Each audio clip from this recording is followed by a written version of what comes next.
Support for the DayCast comes from Day Translations. Go global with access to the industry's top translators, interpreters, localization engineers, and language specialists that help you take your business global. For a free quote on translation services, visit daytranslations.com and enter the promo code DayCast for a 5% discount on all language services. Day Translations. Create something beautiful. Support for the DayCast comes from Day Interpreting, the instant, real-time mobile app interpreting solution that connects you to live human language interpreters quickly and easily from your phone, tablet, or computer. No contracts, no waiting, no hassle. Now available for all iOS and Android devices. Day Interpreting. Connect with the world. See dayinterpreting.com to set up your free account today. From daytranslations.com, this is the DayCast. I'm Diego Mejia. Tonight's topic, business brand expansion and is your brand ready? This evening, you'll be listening to a discussion with Sean Hopwood, President and CEO of Day Translations, Inc., and myself. Recorded live in the Day Translations remote studios in Bogota, Colombia, and connected with Tampa, Florida, all the way over in the United States, February 18th, 2020. This is the first episode of the DayCast series. Thank you for joining us.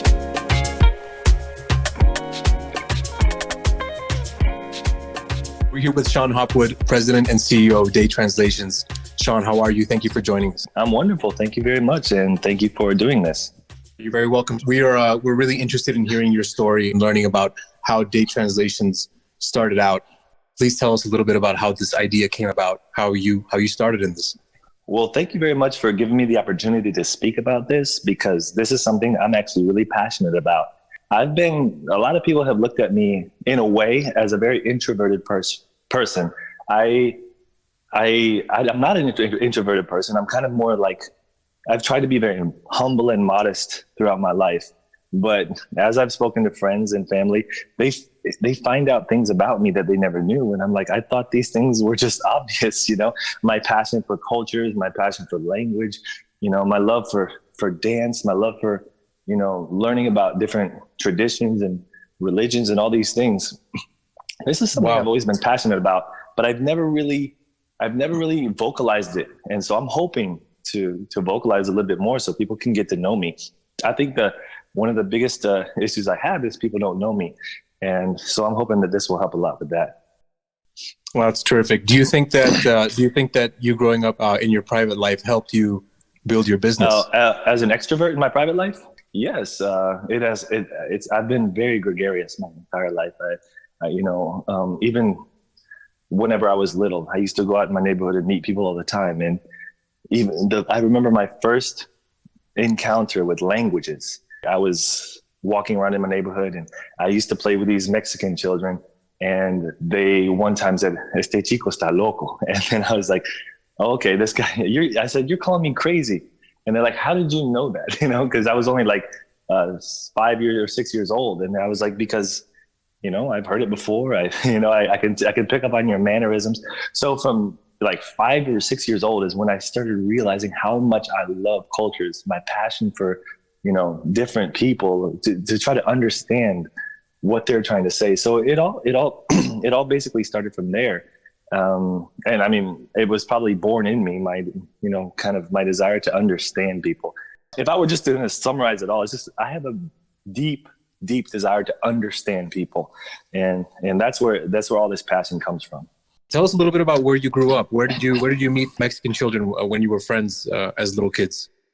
Yeah, I lived in Bartow, and it's a city about 1 hour east of Tampa, Florida. And it was a predominantly Mexican neighborhood that I lived in. And I just, I grew up there, surrounding myself with people in different cultures. And it's also a very interesting thing, because when I meet people here, or when I travel around the world, if I go to Madrid or Colombia, or when I go to, Puerto Rico, Mexico, all these places I've been to, in Morocco, they're like, "Where are you from?" And, I just say Bartow, because that's where I'm from. And they're like, "What's that?" I'm like, "It's a small country town." And they say, "Well, how do you know all this stuff going from there?" I'm like, "It's because it's my passion. It's, I attract these things to me, and it's not just, some magical word. I mean, I actually attract these things to me. People see my love for languages, when I used to go to the library at the university, um, people used to constantly come up to me and speak to me because I'm willing to listen. You know, I would sit down and I spoke to this Syrian guy every day for a whole semester, and I learned everything about Syria. I didn't even have to read a book, which I do read books, but I didn't have to really read a book. I would talk to this guy about, you know, all the different, everything that's going on in Syria. And I talked to another guy from Algeria, talked to these people from Korea. I taught English to Koreans. And so, you know, I learned about, you know, Korea. I learned about the differences between North and South Korea. You know, it's something I'm passionate about. I mean, just last week I was studying, you know, the culture of Chad. You know, no one ever talks about Chad, you know, and even on my social media, I start talking about Chad and, you know, trying to learn about the, you know, the nuances of that country. And no one cares, you know, no one, everyone just, I'll get like one like on Facebook or something like that. You must love to travel. Is that right? I do love to travel, but I don't travel as much as people would think. But I do travel and I absorb a lot when I travel. But I also, in my own world, in my own city, you know, I experience cultures every day. I live in Tampa, Florida, and, you know, I play soccer with people from all around the world. I mean, I have friends from Benin, the Gambia, Nigeria, Ivory Coast, Argentina, Jamaica, Haiti, Brazil, Puerto Rico, Colombia, everywhere, all around the world. And so it's an amazing experience to travel. And I can imagine that your love for languages and your ability to learn languages on your own has helped you form a lot of relationships in your personal life and in your business life. Yes, it has.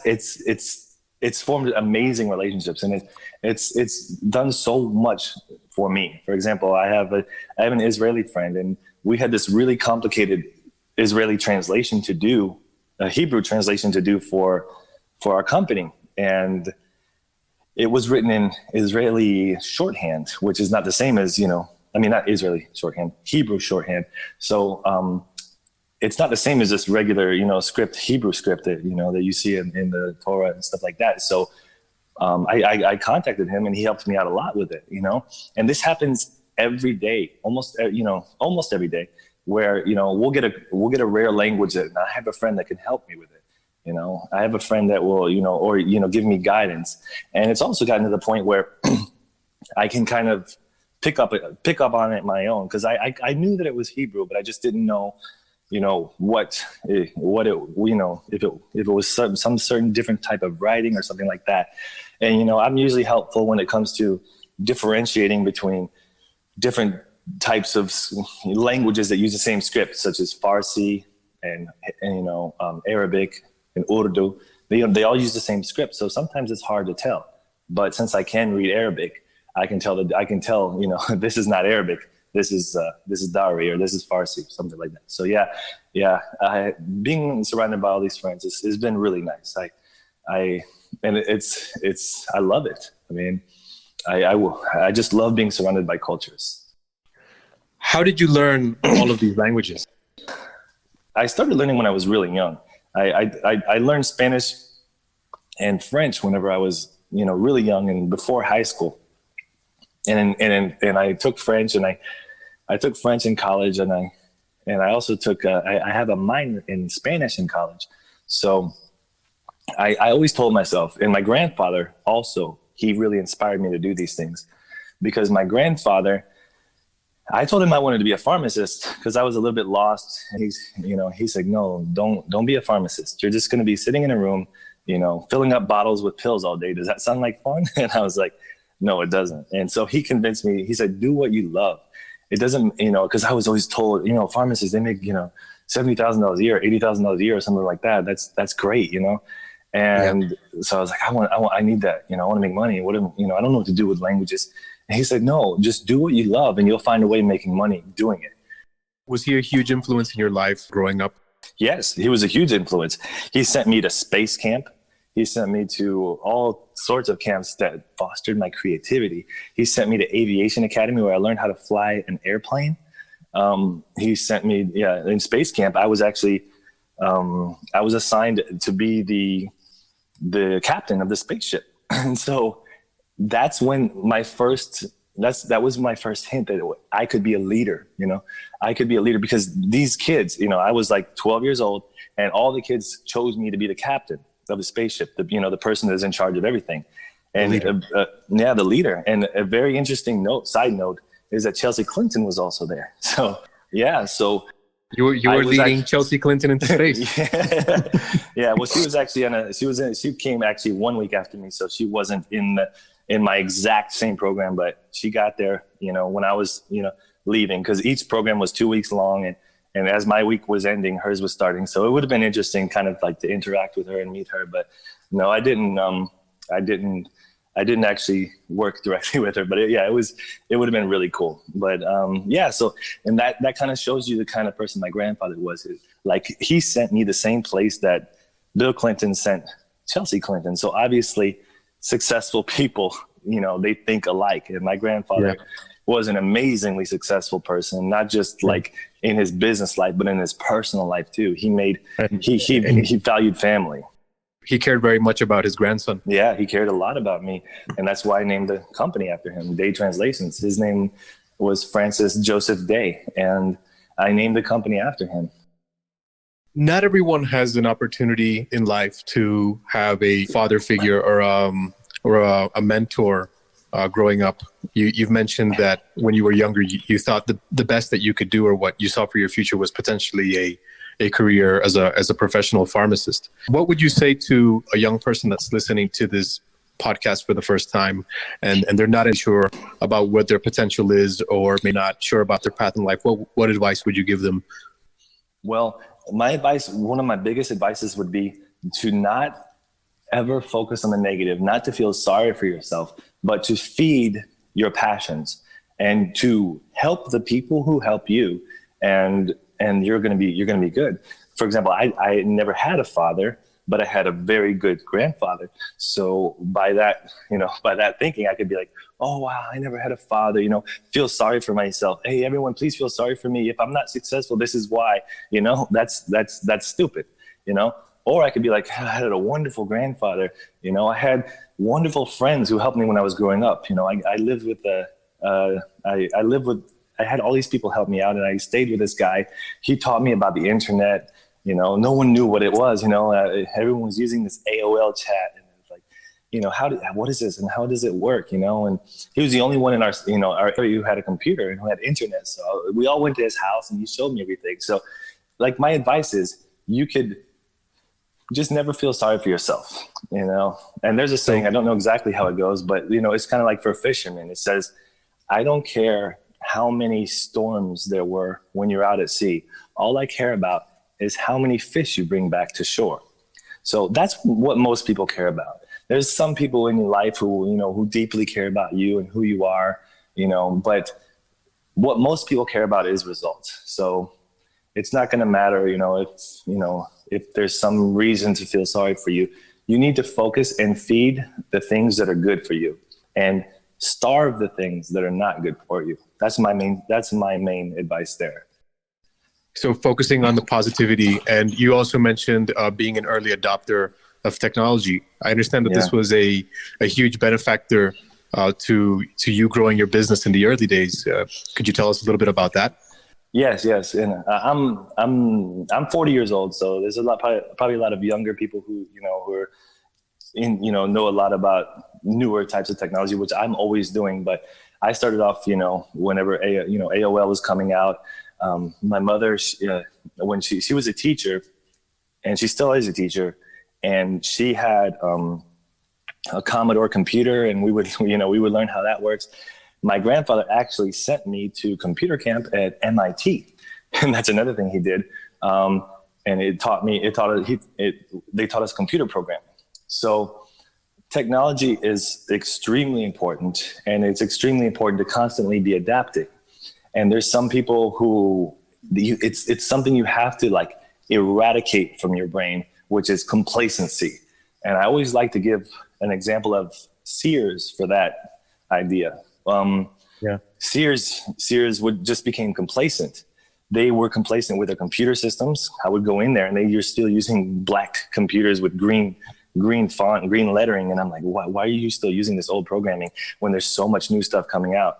The clothing they had was like old fashioned clothing. They had never even changed their styles. They're just like, okay, let's just keep doing the same thing till we just run it to the ground. And that's what they did. They just ran it to the ground, and that's where they came. That's where they ended up. And so not keeping up the speed. Yeah. I call myself an anti-Luddite, someone who is just passionate about languages, passionate about innovation and technology.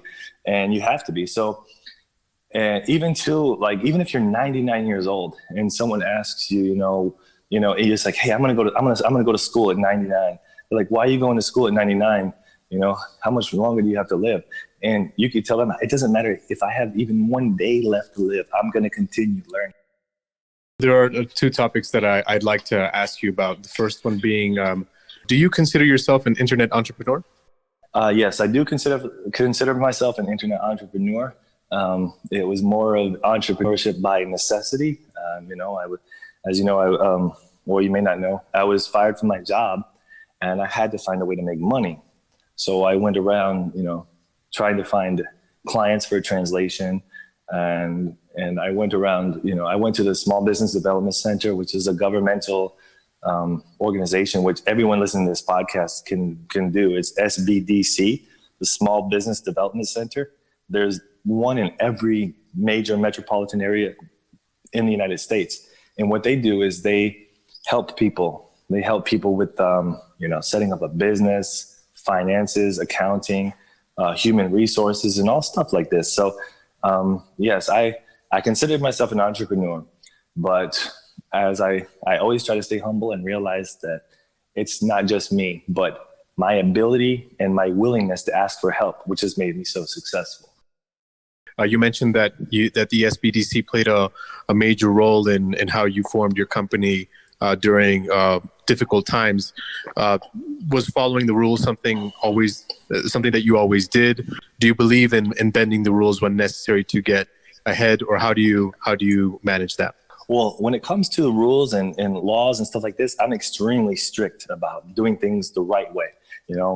Taxes, all that stuff, everything has to be done really well. But you also have to think you have to think large and outside of the box. You have to have lateral thinking sometimes. For example, when I started my company, I wasn't always worried about, okay, if I do this, I got to prepare for this and this. Sometimes, and even in technology, this is a really important thing to learn. Whenever you start a technology and it's not perfect, you have to just put it out there anyways, because it's never going to be perfect. Even if you look at technology like Google Maps, it is not perfect. There's so many UX errors. There's so many UI errors. I mean, it's just so many mistakes in it, but people still use it. And Google still keeps tweaking it to make it perfect. So by that same token, if you want to be following all the rules and just wait till everything's perfect, you're going to be waiting forever. So perfection is not something that's absolutely necessary to launch a product in the beginning. Maybe that's something that causes people to hold back from releasing or living their dream, is thinking that they're not prepared, that they don't have a college degree in what it is that they do. Do you believe that having a formal degree from university is absolutely necessary to be successful in business or in life nowadays? Okay, well, first of all, about perfection is not necessary, but the desire for perfection is necessary.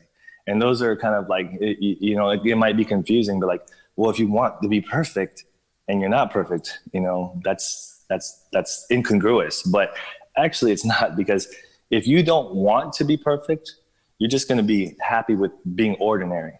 So, your application, your business might have some errors. Or if you want to have a restaurant, you might have some bar stools that are not straight, or you might have a table that's wobbly, and that's okay. But you want to have no wobbly tables. You want to have a perfectly clean window. So as long as you keep striving for that perfection, that's important. So I wanted to address that for that second. And what was the other question?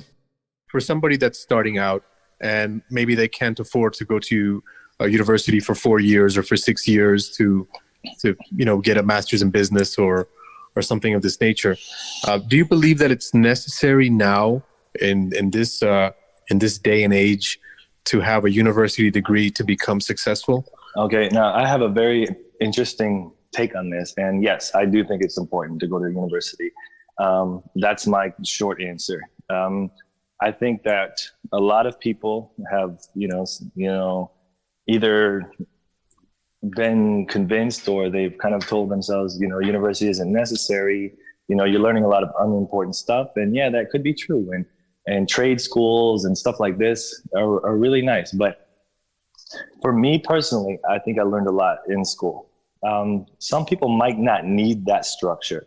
Some people might be able to be, like you say, autodidactic. Some people might not need to, a professor. But for me personally, I need a professor I need somewhere to be every day. I like to be in a classroom, surrounded by people and learning, and, in a library where I'm actually, learning and absorbing from other people. You can be learning by yourself from a computer, but for me, it's not the same. You don't have that interaction. So yes, there's a lot of people, and this is actually a really good thing for introverts. But this is also a reason why a lot of developers and coders, they end up becoming very introverted because they learn on their own. They take classes online and they end up learning on their own, but they don't understand real world applications. So in my opinion, I really think a college education is very important. But there's always those stories of people like Bill Gates and Mark Zuckerberg who, didn't finish college and they're very successful.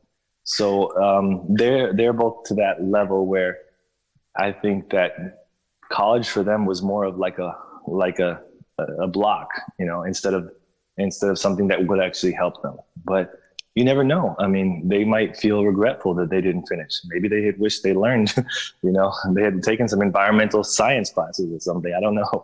But yeah, I really loved my experience in college. Your experience in college, to be able to socialize with people, that likely helped you in the early days when you started your business. Tell us a little bit about the way that you run your business now. What's the day like for you at Day Translations? Well, it's extremely exciting for me.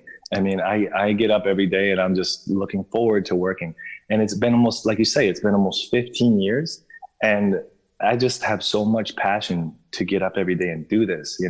I'm not like, wanting to grow a business so I can sell it and start another one, and that might, kind of make me a little bit different than other entrepreneurs, because all I want to do is this for the rest of my life.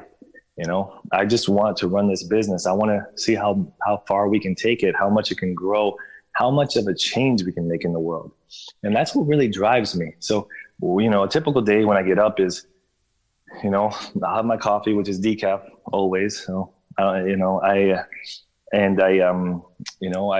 on my computer. I answer a bunch of questions from people. And also as an entrepreneur, you have to learn to evolve, because when you start the company, you're doing everything.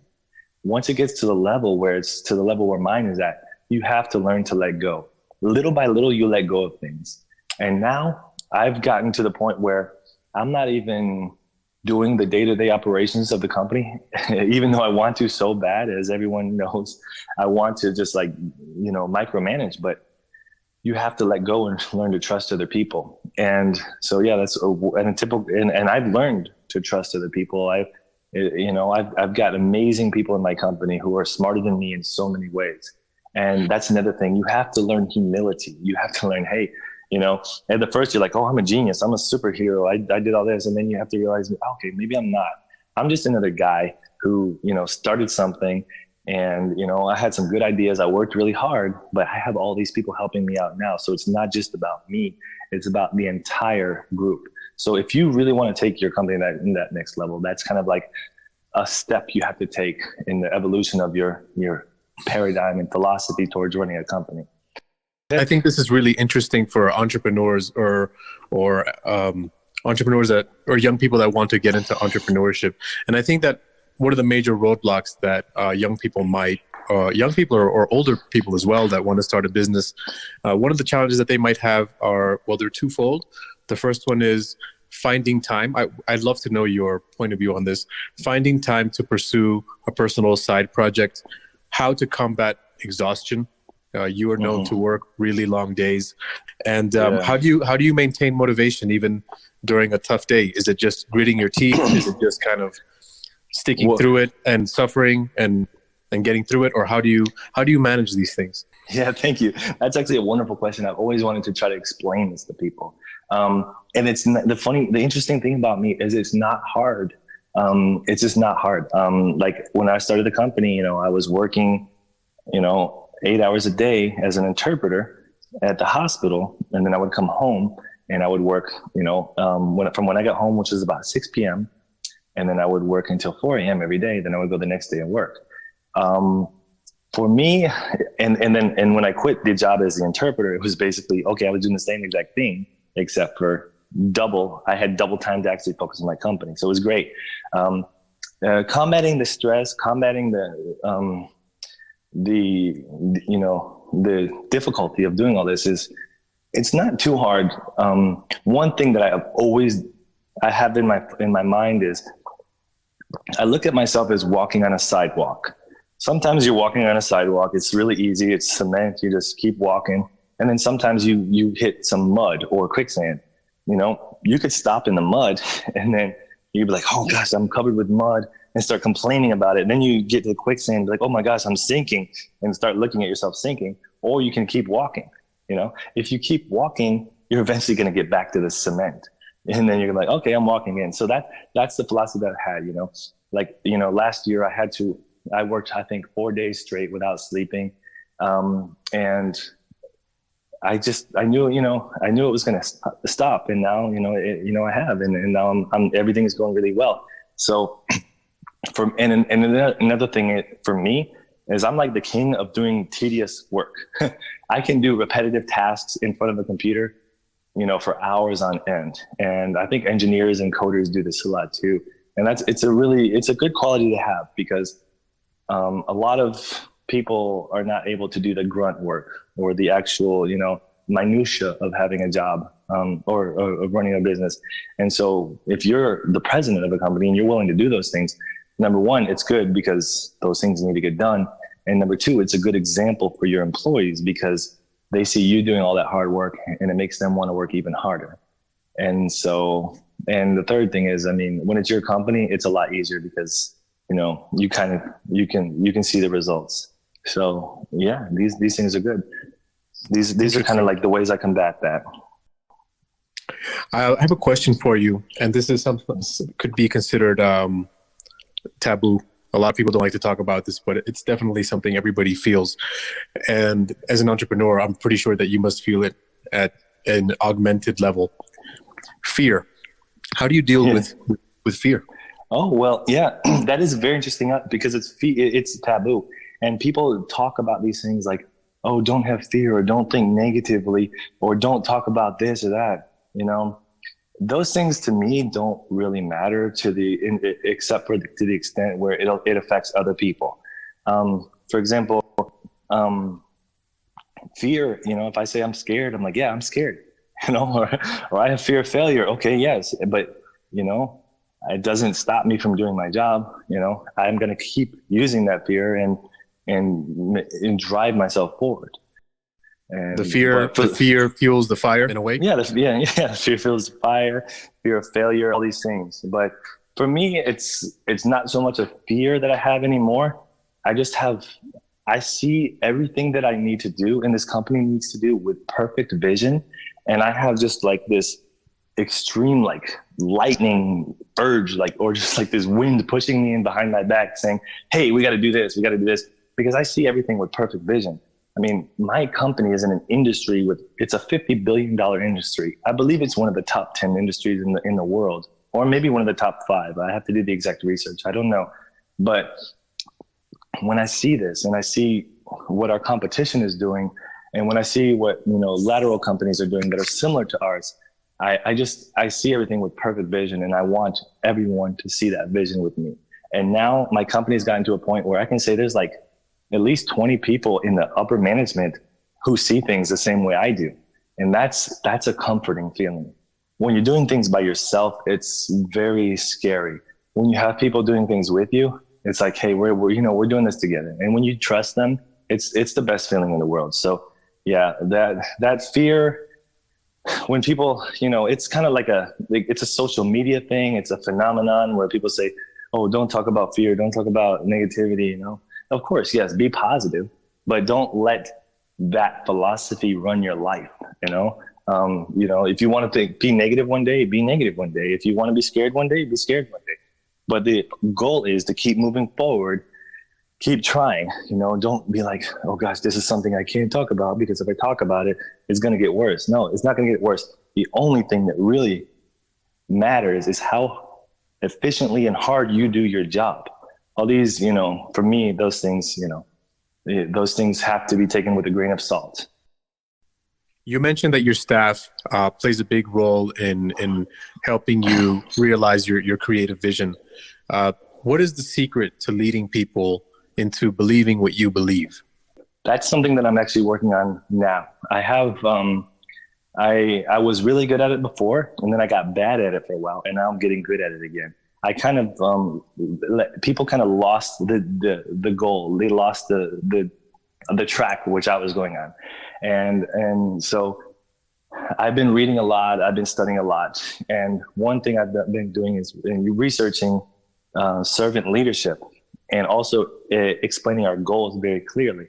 So with servant leadership, obviously, if anyone has read about it, the main idea behind it is for me as the manager, or you as the manager, whoever you are, to put yourself in a position to make all your colleagues successful. So you say, what can I do to make you successful at your job? What can I do to make you happier? What can I do to make you more productive?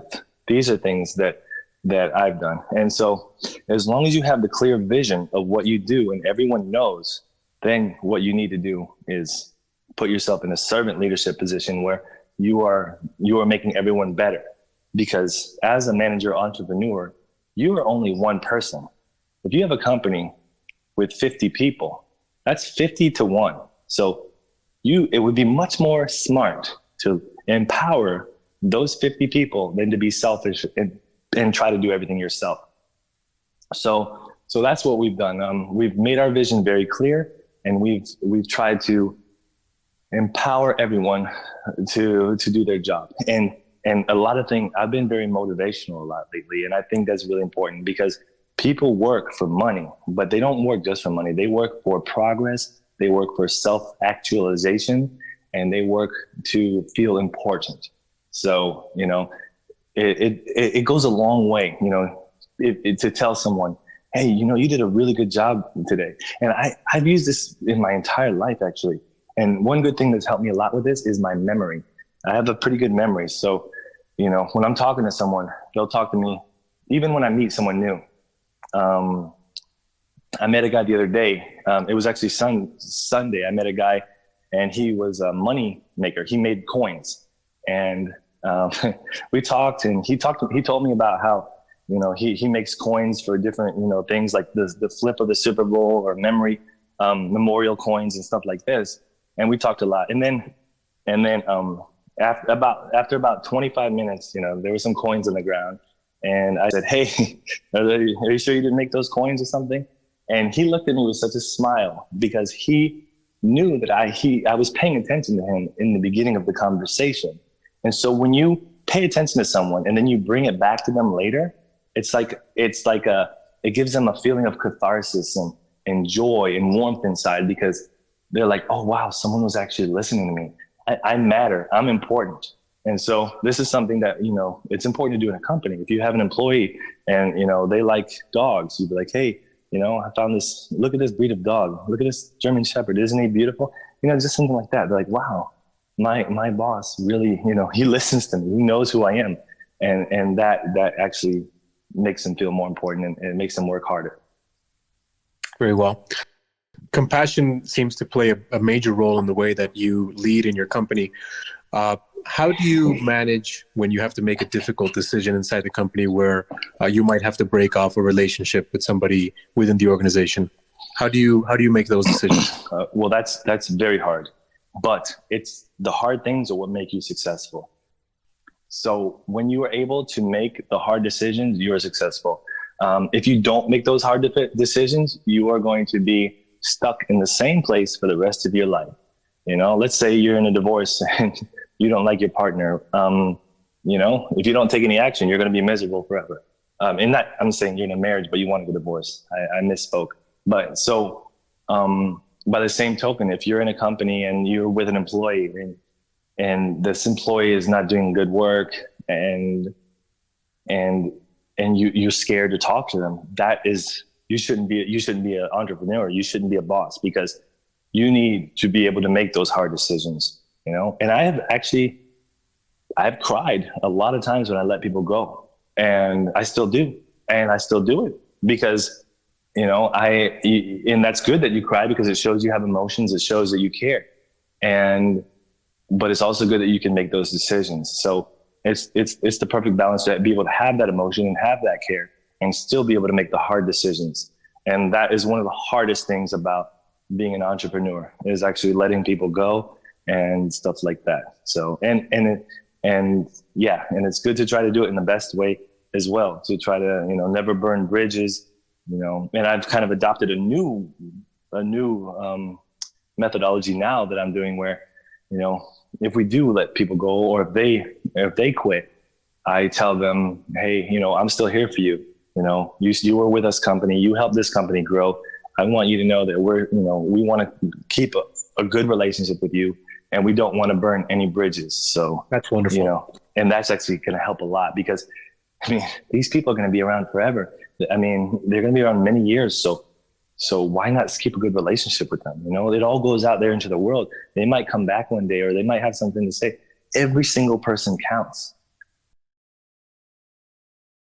I love talking about these questions to ask that most CEOs would be a little bit timid to be upfront about, and you're being nice enough to talk about it openly. Going back to fear and businesses or CEOs that might already be operating, or their business might already be running, they could be growing. They're thinking about taking their business to another country, reaching a Spanish-speaking market. If their business is based out of the United States, that the Hispanic population within the United States has been growing exponentially in the past 10, 15 years.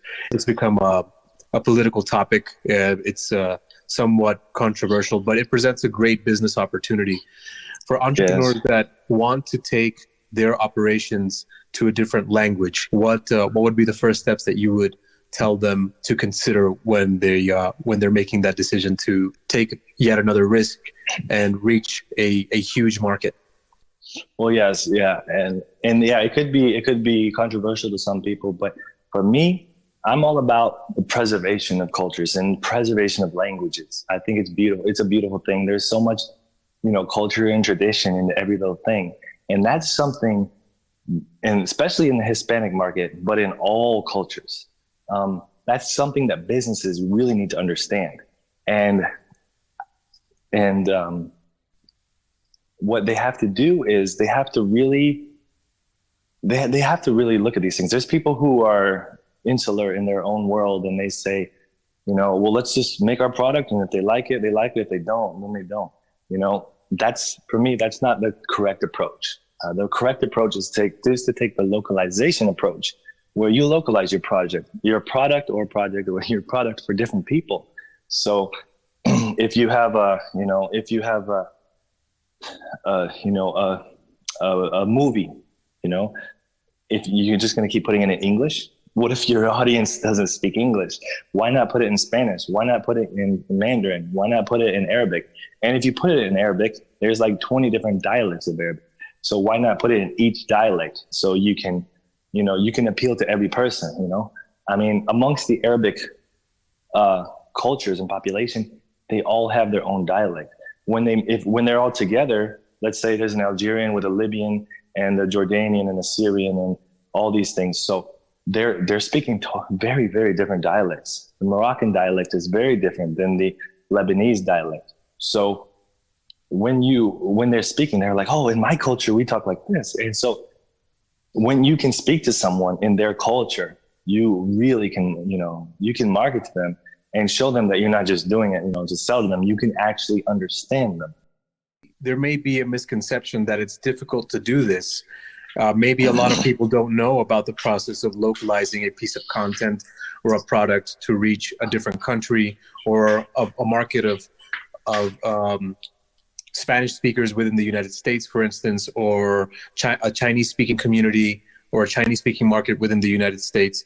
Is it, let's break through the misconceptions of whether this is actually something extremely difficult to actually get done. Is it true that it's hard to do this, or what are your thoughts on that? Well, it's not hard for us to do. It might be hard for someone to do who doesn't have a strong knowledge of cultures. You know, you have to hire the people. You know, but we already have all the all that implementation already in place for our company. So you know, if you need to localize, it might be hard to do it yourself, but if you hire a localization company, it's probably a better thing because there's so much nuance that goes. I mean, these Chinese, they have in the Chinese culture, they have different beliefs for, you know, for example, red for us means really stop, but for red is the color of the flag of China. It's one of the most important colors in their culture. It's for passion and success and all these things, and you know.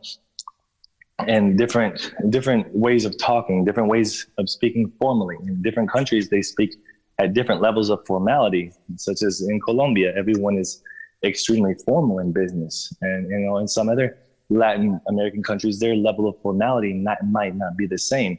Or if you're watching a movie in Spanish and you're from Mexico and they dubbed it with a Castilian accent from Spain, it's going to be, you can understand it, but it's going to be strange. So all these things is just so much knowledge. It takes years to come up with this knowledge. So in a way, I would say, yes, it is hard, but that's why you should really hire professionals to do it, because there's some people who don't understand the importance of it. The need to have a localization company. For example, India has 1.3 billion people. China has about 1.4 billion people. Just right there, there's so many people that you can reach. There's so many people that can help you. I mean, that can be potential market for your product. I mean, Brazil, if you translate your stuff to Portuguese, you're going to be reaching out to people in Brazil, Portugal, and also I believe Angola, and I think Mozambique as well. So, and the Cape Verde Islands. I mean, that's, you know, 210 million people you got in Brazil, about 10 million in Portugal, and all those in those other countries have about, you know, let's say 10, 20, 30 million more people. So just by translating your product, you know, for you know, a small amount of money, and then, you know, and then putting it on the web, you know, the search engines like Google are going to see it. They're going to rank you higher for that language. They're going to, you know, people are going to see it and be like, oh, this is in my language. It's going to be so much easier for them to use your product. If it's a movie, if it's a software, whatever it is, it's going to be so much easier for them to use your product if it's in their language. How does a business know when is a good sign to take their e-commerce business, for instance, or their website into a different language and just kind of jumping in the water, or you know, how do they know when it's time to get out there and really just make the decision? What would in your opinion be a great indicator for a business to make the first move? Well, for me, I just jump into everything immediately. I don't wait for anything. I just do it because, I mean, you know, there's so much you can do. But as I'm a little bit disorganized in a lot of ways. I'm more of a creative personality, and it is good to be organized. So even if you're just starting out a company, it can't hurt just to translate your website or a couple documents. But if I would say, whenever you have your company and your structures and your processes in place, when you have a very clear business model for what you do, I think that is a very good time to start localizing. Yeah, I think that's a very good time to start localizing. Is it expensive to localize? Well,